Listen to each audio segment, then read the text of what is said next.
Support দেখিয়েছেন, আপনারা যেভাবে আমাদের পাশে ছিলেন, এটার জন্য সবার প্রতি আমি অন্তরের অন্তঃস্থল থেকে কৃতজ্ঞ। আমি আপনাদেরকে একটা বিষয় আশ্বস্ত করতে চাই, আর কেউ আপনাদের পাশে থাকুক বা না থাকুক, আমি আছি। আমার সাথে আমার জন ভাইরা আছেন, অন্যান্য অফিসাররা আছেন, থাকবে। কেউ না থাকলেও আমি আমার অনশন করবো, আমি আমার অনশন করতে পারবো। দ্বিতীয় কথা, আজকে অনেক বিভিন্ন সমিতিতে অনেক উপজেলায় দেখা গেছে যে উপজেলা নির্বাচন চলতেছে, এটা আমরা সবাই জানি।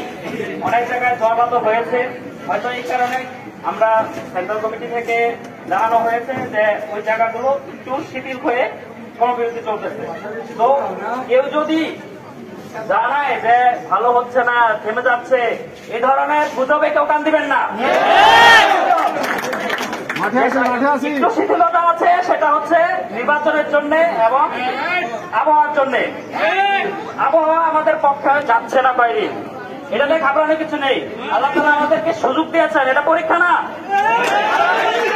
আমরা প্রশাসনকে, মন্ত্রণালয়কে, সরকারকে দেখিয়ে দিচ্ছি যে না, আমরা সেবা দিয়ে তারপর আমরা আমাদের ন্যায্য অধিকারের জন্য, আমরা যদি ভালো পরিবেশে করতাম, তারা বলতো যে না, আরাম করে আন্দোলন করতেছে। আমরা কষ্ট করছি, গ্রাহককে সেবা দিচ্ছি, রাতে কষ্ট করছি, দিনে